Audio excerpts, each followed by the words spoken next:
আসসালামু আলাইকুম সবাইকে। অনেকেই মনে করেন যে ইউরোপের ধনী দেশ অস্ট্রিয়াতে পড়াশোনা করা মানেই হলো বিশাল অঙ্কের টিউশন ফি আর সাধ্যের বাইরের অত্যাধিক মাত্রার লিভিং কস্ট।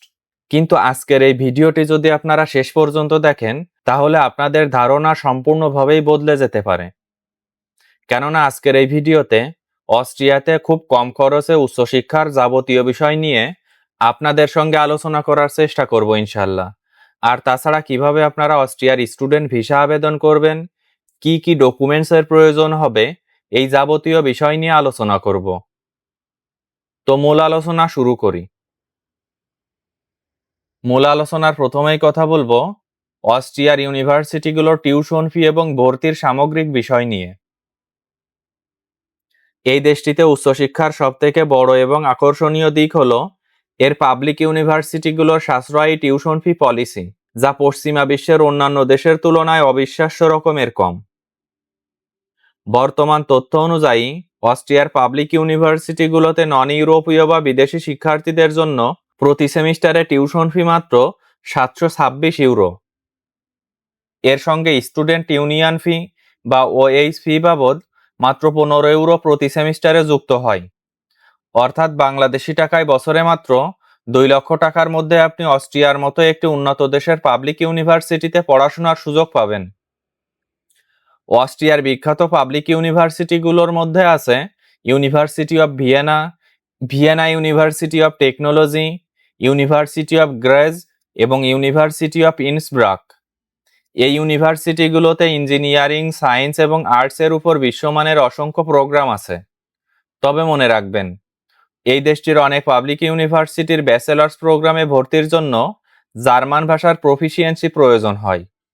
তবে মাস্টার্স লেভেলে ইংরেজি মাধ্যমে পড়াশোনার প্রচুর প্রোগ্রাম আছে, যেখানে আইএলটিএস স্কোরের মাধ্যমেই খুব সহজেই ভর্তির সুযোগ পাওয়া যায়। আপনি যদি সঠিক সময়ে সঠিক প্রোগ্রাম সিলেক্ট করতে পারেন, তবে ইউরোপের সেরা শিক্ষা ব্যবস্থায় পড়াশোনা করা আপনার জন্য অত্যন্ত সহজ হয়ে যাবে। এখন আলোচনা করি এই দেশটিতে স্কলারশিপ এবং ফান্ডিং এর সুযোগ সুবিধা নিয়ে। অস্ট্রিয়ায় পড়াশোনার খরচ এমনিতেই অনেক কম, আর তার উপর যদি আপনি স্কলারশিপ পেয়ে যান তবে আপনার পড়াশোনা প্রায় ফুল ফ্রিতে হয়ে যাবে। বিদেশি শিক্ষার্থীদের জন্য অস্ট্রিয়া সরকারের প্রধান স্কলারশিপগুলো হলো Austrian agency for education and ইন্টারন্যাশনালাইজেশন, যার মাধ্যমে শিক্ষার্থীরা পড়াশোনার খরচ চালানোর জন্য চমৎকার আর্থিক সহায়তা পেয়ে থাকে। এছাড়া এই স্কলারশিপের বিভিন্ন প্রোগ্রাম যেমন আর্নেস্ট মাস গ্রান্ট বা বার্থাবন সার্টনার স্কলারশিপের আওতায় শিক্ষার্থীরা প্রতি মাসে 1050 থেকে 1150 ইউরো পর্যন্ত ক্যাশ স্টাইপেন্ড পেয়ে থাকে, যা তাদের লিভিং কস্টের বড় একটি অংশ কভার করতে সাহায্য করে। এছাড়া অস্ট্রিয়ার বিভিন্ন পাবলিক ইউনিভার্সিটি তাদের নিজস্ব ফান্ড থেকে মেধাবী শিক্ষার্থীদের টিউশন ফি ওয়েভার বা পারফরমেন্স স্কলারশিপ অফার করে থাকে। স্কলারশিপের জন্য আবেদন করার সময় আপনার একাডেমিক সিজিপিএ, স্ট্রং এসওপি এবং রিকমেন্ডেশন লেটার অত্যন্ত গুরুত্বপূর্ণ ভূমিকা পালন করে। আপনি যদি গবেষণামুখী বা মাস্টার্স প্রোগ্রামে আবেদন করেন তবে grants.at ডাটাবেজে গিয়ে আপনার সাবজেক্টের উপযোগী স্কলারশিপগুলো সার্চ করতে পারেন। সঠিক সময়ে সঠিক গাইডলাইন মেনে আবেদন করলে অস্ট্রিয়ার মতো দেশে সম্পূর্ণ ফ্রি বা স্কলারশিপের টাকায় পড়াশোনা করা খুব বেশি কঠিন বিষয় নয়। অস্ট্রিয়ায় পার্ট টাইম জব ও ইনকামের বিষয়ে এখন আপনাদের সঙ্গে আলোচনা করি। এই দেশটির শ্রম আইন বিদেশি শিক্ষার্থীদের জন্য অত্যন্ত সহায়ক, যা পড়াশোনার পাশাপাশি কাজের মাধ্যমে অর্থনৈতিক স্বাবলম্বী হওয়ার সুযোগ দেয়। বর্তমান অস্ট্রিয়ার আইন অনুযায়ী নন ইউরোপীয় বা বিদেশি শিক্ষার্থীরা স্টুডেন্ট রেসিডেন্স পারমিট নিয়ে পড়াশোনা চলাকালীন প্রতি সপ্তাহে সর্বোচ্চ 20 ঘন্টা বৈধভাবে পার্ট টাইম কাজ করতে পারে।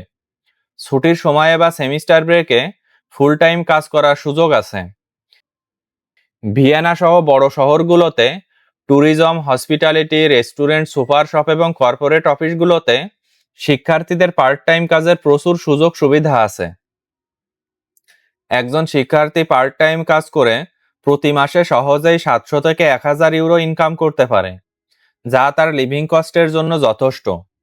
তবে একটি বিষয় মাথায় রাখা খুবই জরুরি, কাজে ভালো পজিশন এবং ভালো বেতন পাওয়ার জন্য যদি আপনি বেসিক জার্মান ভাষাটা একটু শিখে নিতে পারেন, তবে আপনার জবের সুযোগ কয়েক গুণ বেড়ে যাবে। তাছাড়া গ্র্যাজুয়েশনের পর অস্ট্রিয়া সরকার বিদেশি শিক্ষার্থীদের জন্য অতিরিক্ত 1 বছরের জব সার্চ ভিসা দিয়ে থাকে, যা দিয়ে আপনি সেখানে ফুল টাইম জব বা ক্যারিয়ার গড়ার সুযোগ পাবেন। তাই কাজের সুযোগ নিয়ে আপনাকে কোনো ধরনের হতাশায় ভুগতে হবে না। ভিসা আবেদনের প্রক্রিয়া এবং ডকুমেন্ট চেকলিস্ট নিয়ে এখন আপনাদের সঙ্গে আলোচনা করি। অস্ট্রিয়ার স্টুডেন্ট ভিসা বা রেসিডেন্স পারমিট পাওয়ার প্রক্রিয়াটি অত্যন্ত নিয়মতান্ত্রিক, যার জন্য কোনো দালালের কাছে লক্ষ লক্ষ টাকা নষ্ট করার বিন্দুমাত্র প্রয়োজন নেই। ভিসা আবেদনের প্রথম ধাপ হলো অস্ট্রিয়ার পাবলিক ইউনিভার্সিটি থেকে পছন্দ মতো কোর্সে অফার লেটার বা অ্যাডমিশন কনফার্মেশন সংগ্রহ করা। দ্বিতীয় ধাপ হলো সেখানে থাকার জন্য একটি অ্যাকোমোডেশন বা হাউজিং কন্ট্রাক্ট পেপার ম্যানেজ করা, যা ভিসার জন্য বাধ্যতামূলক। আপনার সমস্ত academic certificate, marksheet, police clearance certificate পররাষ্ট্র মন্ত্রণালয় ও অস্ট্রিয়ান এম্বাসি কর্তৃক নির্ধারিত নিয়ম অনুযায়ী অ্যাপোস্টাইল বা সত্যায়িত করিয়ে নিতে হবে। পঞ্চম ধাপ হলো কমপক্ষে 30,000 ইউরো কাভারেজ একটি বৈধ ট্রাভেল হেলথ ইন্স্যুরেন্স পলিসি ফাইলভুক্ত করা। সমস্ত ডকুমেন্টস নিখুঁতভাবে গুছিয়ে ঢাকার নির্ধারিত ভিএফএস সেন্টার বা অস্ট্রিয়ান এম্বাসিতে অ্যাপয়েন্টমেন্টের দিন উপস্থিত হয়ে বায়োমেট্রিক এবং ফাইল সাবমিট করতে হবে। আপনার পেপার যদি 100% জেনুইন হয়, তবে অস্ট্রিয়ার ভিসা পাওয়া সময়ের ব্যাপার মাত্র। তো আজকের ভিডিওটি এ পর্যন্তই শেষ করছি। আমার ভিডিও যদি ভালো লাগে, সেক্ষেত্রে পরবর্তী ভিডিওর জন্য চ্যানেলটি সাবস্ক্রাইব করে রাখতে পারেন। ধন্যবাদ সবাইকে।